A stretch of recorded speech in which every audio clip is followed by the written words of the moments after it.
Welcome to friend tough and rough class में आपका स्वागत है। आज हम पढ़ेंगे रस पढ़ेंगे। अभी हाल ही में फ्रेंड न्यूज़ अनाउंसमेंट हुआ है कि लेखपाल की जो वैकेंसी है वो आने वाली है, तो आप अपनी तैयारी बना के रखें हिंदी के लिए। तो सबसे पहले हम टॉपिक स्टार्ट करेंगे रस से। तो रस क्या होता है?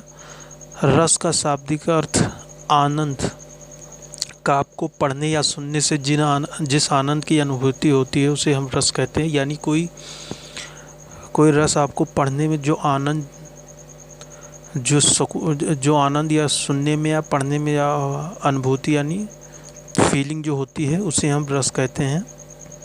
काव्य के थ्रू जब हम उसको पढ़ते हैं उससे जो हमें आनंदभूति होती है उसी को हम रस कहते हैं। तो सबसे पहले देख लेते हैं रस के अंग कितने हैं। तो रस के 4 प्रकार के अंग होते हैं। सबसे पहला होता है अस्थाई भाव, विभाव, अनुभाव और संचारी भाव। अस्थाई भाव का मतलब जो होता है वो प्रधान होता है। अस्थाई भाव में विभाव या अनुभव या संचारी, तो विभाव, अनुभव या संचारी, ये 4 टाइप के आपके होते हैं। आपका फ्रेंड जो अस्थाई भाव का जो मतलब होता है वो प्रधान होता है। उसका मतलब आपका प्रधान होता है, यानी जो कि आपको जो रस, यानी इसका मतलब ये होता है स्थायी प्रधान भाव का कि जो रस की अवस्था तक पहुंचाता है उसको हम प्रधान भाव कहते हैं। तो ये चीज़ आप नोट कर लीजिए। नेक्स्ट है आपका विभाव। विभाव भाव,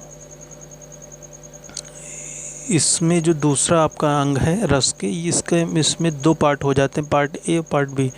यानी आपका जो फर्स्ट है आलंबन विभाव, यानी जो नायक और नायिका होती हैं उन दोनों के बीच में जो प्रेम होता है वो आलंबन विभाव शो करता है। यानी जो हीरो हीरोइन के आपस में जो प्रेम गाथा होती है उसको दिखाने के लिए हम आलंबन विभाव का यूज़ करते हैं। नेक्स्ट उद्दीपन विभाव। उद्दीपन विभाव जब हीरो या हीरोइन या नायक या नायिका एक्ट्रेस कोई माहौल बनाने का काम करे या डांसिंग करे तो उससे लोग, ऑडियंस जो है माहौल से बनता है, तो उसके लिए उद्दीपन विभाव हम कहते हैं। नेक्स्ट है आपका अनुभव, ये इम्पोर्टेंट है। नेक्स्ट है आपका संचारी भाव। संचारी भाव टोटल आपके 33 हैं। संचारी भाव आपका क्या होता है? मन में जो संचरण करने वाला हो, यानी आने जाने वाला कोई भाव मन में एक स्थिर न रहे, मन का जो भाव है आए और चला जाए, तो उसको हम संचारी भाव कहते हैं। संचारी भाव टोटल फ्रेंड आपके 33 हैं। ये चीज़ आपको एग्जाम में पूछा गया, संचारी भाव के टोटल कितने भाव हैं, तो टोटल जो है 33 भाव हैं संचारी भाव के। तो ये चीज़ आप ध्यान रखिए। नेक्स्ट अब आते हैं, नेक्स्ट है जो फ्रेंड वो है, यहाँ पे फ्रेंड हम पढ़ते हैं रस, देख लेते हैं उसकी अस्थाई भाव देखेंगे रस की। तो सबसे पहले जो आपका आता है श्रृंगार रस। श्रृंगार रस का अस्थाई भाव है जो रति या प्रेम, इसमें ए और बी करके होते हैं रस में। उदाहरण जैसे संयोग रस, संयोग श्रृंगार का यानी नायक और नायिका के बीच में जो लव स्टोरी होती है, प्रेम कथा, उसको हम संयोग श्रृंगार कहते हैं। वियोग श्रृंगार जब दोनों में यानी अलग अलग रहने लगे तो वियोग श्रृंगार होता है। तो ये चीज़ आपको ध्यान रखना चाहिए, आपको पढ़ के आपको समझ में आना चाहिए। और नेक्स्ट आपका होता है हास रस। हास रस का जो अस्थाई भाव है हास है, यानी जो काव्य को हमको पढ़ने में जो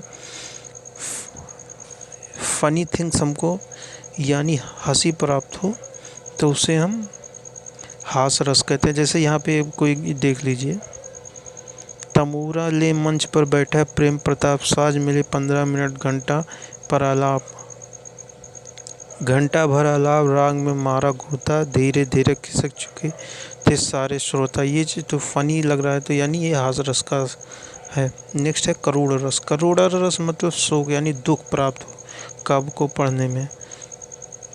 तो यहाँ पे आप जैसे काव्य पढ़ के आपको इतना उतना आपको फीलिंग होना चाहिए कि आप पढ़ के आपको समझ में चाहिए एक दुख बता रहा है, हैप्पी बता रहा है, या क्रोध बता रहा है, प्रेम बता, ये आपको फीलिंग होना चाहिए, तभी आप कर पाएंगे। नेक्स्ट है आपका वीर रस। वीर रस का स्थायी भाव है उत्साह यानी खुशी का। आपको पढ़ के जैसे देखिए यहाँ पे, वीर तुम बढ़े चलो, धीर तुम बढ़े चलो, सामने पहाड़ हो कि सिंह की दहाड़ हो, तुम कभी रुको नहीं, तुम कभी झुको नहीं। तो इससे यानी इसको पढ़ने से ऐसे फीलिंग होता है उत्साह यानी जोश, यानी कोई चीज़ करने में आपको हिम्मत डबल हो जाए तो उत्साह या वीर रस होता है। नेक्स्ट है आपका रौद्र रस। रौद्र रस यानी क्रोध, जो का आपको पढ़ने में आपको क्रोध की फीलिंग आए वो आपका रौद्र रस होता है, यानी उसका स्थायी भाव क्रोध होता है। नेक्स्ट आपका है भयानक रस। भयानक रस आपका कौन सा है, यानी डर। भयानक रस का स्थायी भाव है भय, यानी का आपको पढ़ने में आपको डर की अनुभूति हो तो उसे हम भयानक रस कहते हैं। भयानक रस का स्थायी भाव भय है। नेक्स्ट है विभत्स रस। विभत्स रस क्या होता है फ्रेंड, घृणा, यानी किसी चीज़ को देखकर हमको घृणा आए, तो ऐसी काव्य जिसको पढ़ने में हमें घृणा आए, घिन आए, उसको हम विभत्स रस, उसका जो स्थायी भाव घृणा है। तो यहाँ पे जैसे पढ़ के आप समझ सकते हैं, सिर पर बैठे काग आक दो खात निकारत, खींचत जीभ से सियार अति अति आनंद और धारत, गीध जांघ को खोद खोद के मांस उपारत, यानी गीध जो है मांस को अपने चोंच से मांस को खोद खोद के निकाल के खाता है, तो इससे आपको घृणा होगी। तो ये विभत्स रस है।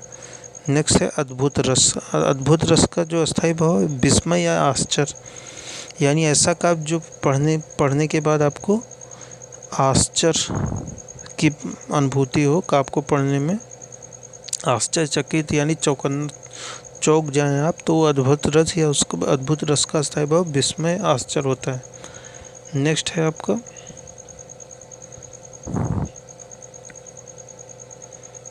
यहाँ पे जो रस आपका है, नौवां रस जो आपका है वो है फ्रेंड आपका नौवां रस है शांत रस। शांत रस का स्थायी भाव सम निर्वेद। ये एग्जाम में कई बार पूछा गया। जैसे मन रे तन कागद का पुतला, लगे बूंद बिन से जे छिन में गर्भ करे। तो यानी ये पढ़ने के बाद आपको शांत यानी सम निर्वेद यानी दुख, इसको पढ़ने में आपको फीलिंग आती है, तो ये आपका शांत रस हो गया, इसका स्थायी भाव सम या निर्वेद हो गया। नेक्स्ट आपका वत्सल रस। वत्सल रस यानी माँ और बच्चे के बीच में जो प्यार होता है उसे वत्सल रस कहलाता है, उसकी स्थायी भाव जो है वत्सल रति है। तो यहाँ पे आप पढ़ के समझ सकते हैं, किलकत काना गुट रूहन आवत, नंद के आंगन बिम पकड़े घाव। तो ये चीज़ आपको पढ़ के समझ में आना चाहिए कि काव्य क्या कह रहा है। तो क्या काव्य यहाँ पे जो है यहाँ प्रेम दिखा रहा है माँ और बच्चे के बीच में, तो ये चीज़ आपको ध्यान आना है। वत्सल रस का जो अस्थायी भाव वत्सल्य रति है। भक्ति रस यानी काव्य को पढ़ने में आपको भक्ति की समझ आए तो वो भक्ति रस होगा। जैसे भगवत विषय, इसकी जो अस्थायी भाव रति अनुराग है, यानी भगत और भगवान और भक्त के बीच में जो रस आता है वो कहते हैं आपके भक्ति रस। तो okay friend, please like and share and subscribe my channel. Thank you.